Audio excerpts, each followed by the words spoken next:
मसीह वंदना के खजाने से।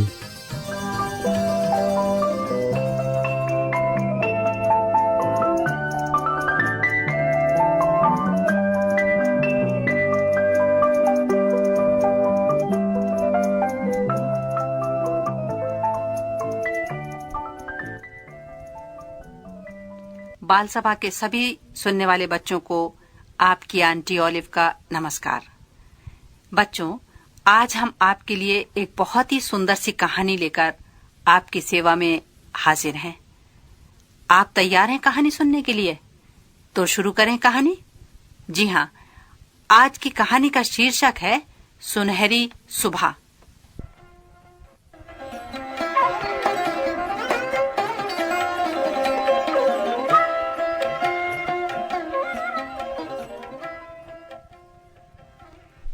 ग्यारह वर्षीय सुमीर अपने मन में बहुत उदास रहा करता था।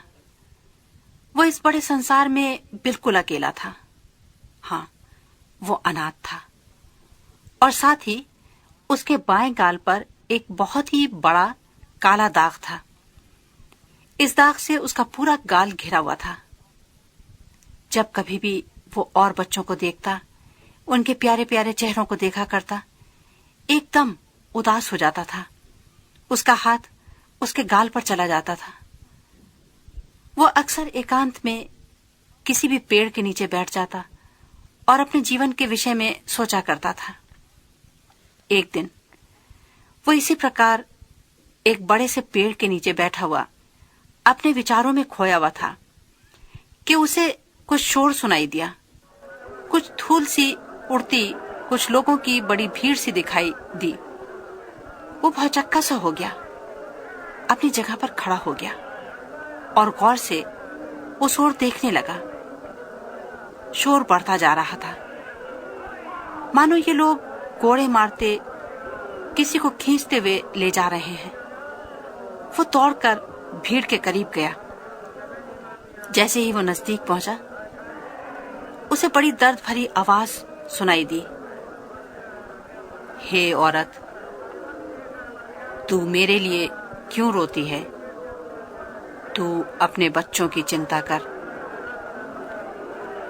सुमीर आवाज को सुनकर ठिठक सा गया। भीड़ को चीरता हुआ वो आगे बढ़ गया ताकि वो ये पता लगाए कि ये कौन मनुष्य है जिसे लोग इस बेदर्दी से ले जा रहे हैं। हड़बड़ाकर उसने पूछा, कौन है ये शख्स? कौन है? भीड़ में से एक महिला ने कहा, गुरु, नासरत का गुरु है। एकदम सुमीर का हाथ उसके गाल पर गया। नहीं, यीशु? नहीं नहीं, अगर उसको इन लोगों ने क्रूस पर चढ़ा दिया तो मेरे इस गाल को कौन ठीक करेगा? नहीं, वो नहीं हो सकता। अभी वो ये सोच ही रहा था कि भीड़ कुछ आगे बढ़ गई और वो अपनी जगह पर खड़ा रह गया। अचानक उसे ध्यान आया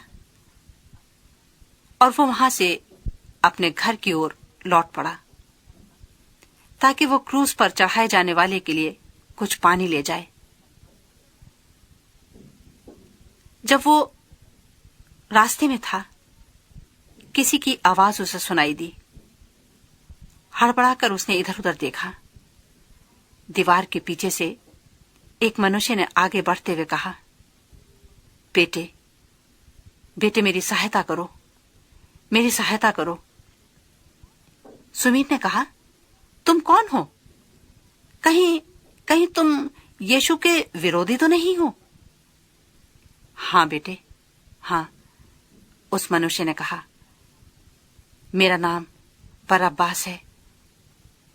इन लोगों ने मुझे तो छोड़ दिया है और मेरे स्थान पर यीशु को क्रूस देने के लिए ले जा रहे हैं।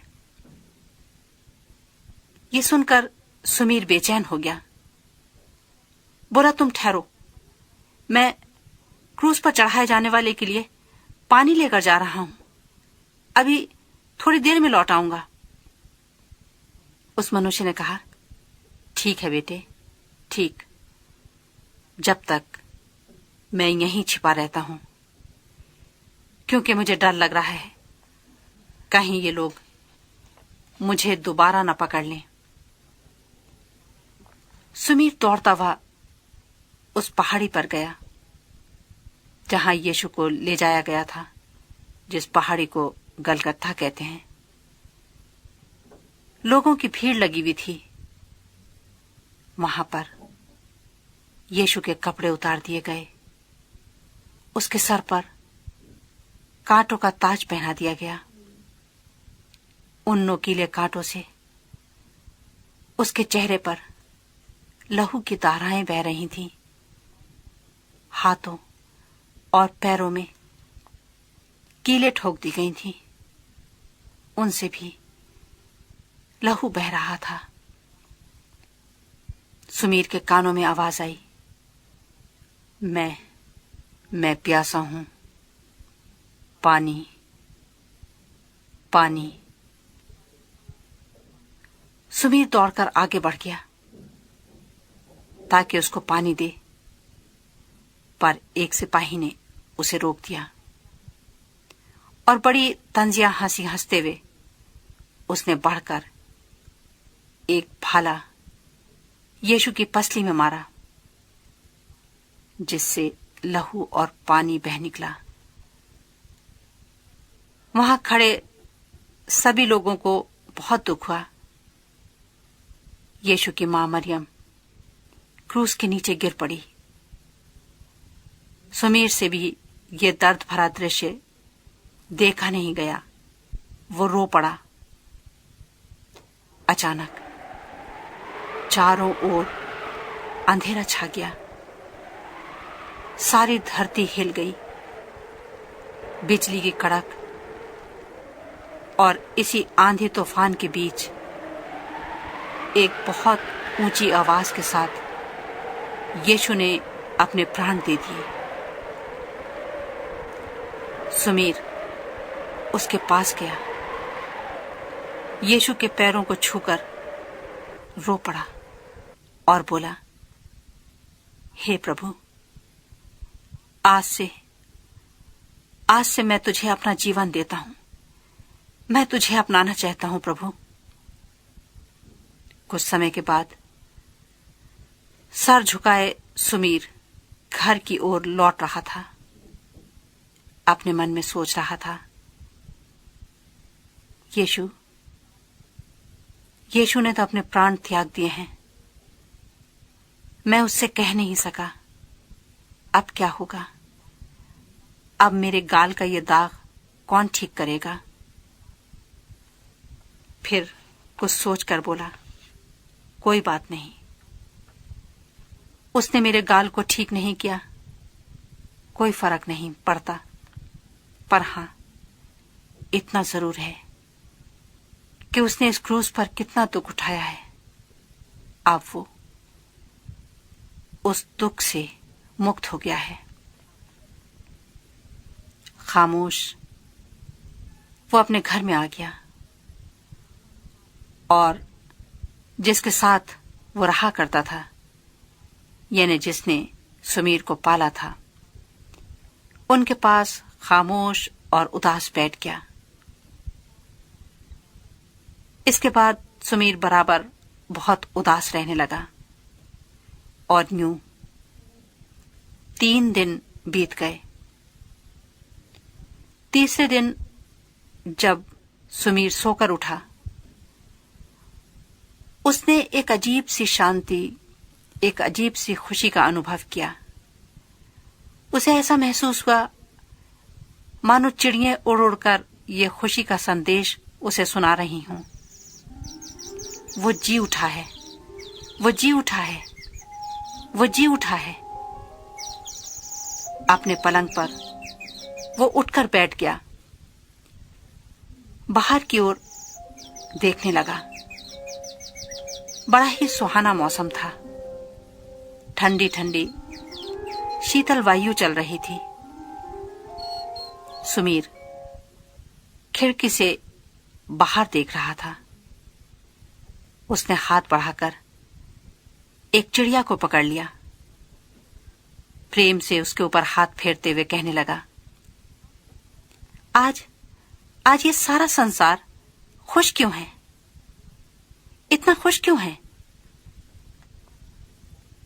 सुमीर जिसके पास रहा करता था वो भी दौड़ता हुआ खुशी से सुमीर के पास आया।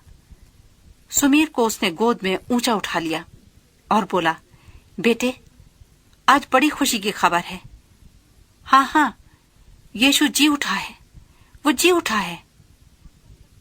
चलो हम चलकर उसे ढूंढें, वो कहाँ है? ये सुनकर सुमीर खुशी से फूले नहीं समाया। उसके चेहरे की वो परेशानी, वो दुख सब दूर हो गया। वो दौड़ा, हाँ, मैं भी देखूंगा वो कहाँ है। वो अपने अंकल यानी जिनके पास वो रहा करता था उनके साथ बाहर जाने लगा। उसके अंकल ने कहा, सुमीर बेटे, तुम यीशु से प्यार करते हो ना? वो भी तुमसे प्यार करता है। तुम निराश मत हो, वो अवश्य ही तुम्हें ठीक कर देगा। हाँ, तुम्हारे इस गाल के दाग को वो बिल्कुल ठीक कर देगा। जानते हो, अब मैं समझ गया कि वो वास्तव में परमेश्वर का पुत्र है। आज से मैं भी सच्चे मन से उसे अपनाता हूं, क्योंकि उसने अपने कथन के अनुसार पूरा किया। वो मारा गया था, क्रूस पर चढ़ाया गया था, उसे गाड़ा गया था, और देखो आज तीसरे दिन वो फिर मृतकों में से जी उठा है। सुमीर खुशी से झूम रहा था। उसने जो चिड़िया पकड़ी थी उसे अपने हाथों में बड़े प्रेम से पकड़ा और बोला, चिड़िया, देखो, प्रभु यीशु मुझे भूला नहीं है। आज जैसे मैंने तुम्हें प्रेम से अपने हाथों में पकड़ रखा है, हाँ, ठीक वैसे ही मेरे प्यारे प्रभु यीशु ने मुझे अपने हाथों में पकड़ रखा है। मैं जानता हूं वो मुझे सचमुच ठीक कर देगा। हाँ, वो मेरे इस गंदे से दाग को मेरे गाल से बिल्कुल हटा देगा। हाँ, बिल्कुल हटा देगा। सुमीर बिल्कुल ठीक हो गया था। उसके गाल का वो दाग जा चुका था। प्रभु के प्रेम में सुमीर बढ़ता गया। उसने अपना जीवन उसको दे दिया। वो प्रभु का चेला बन गया।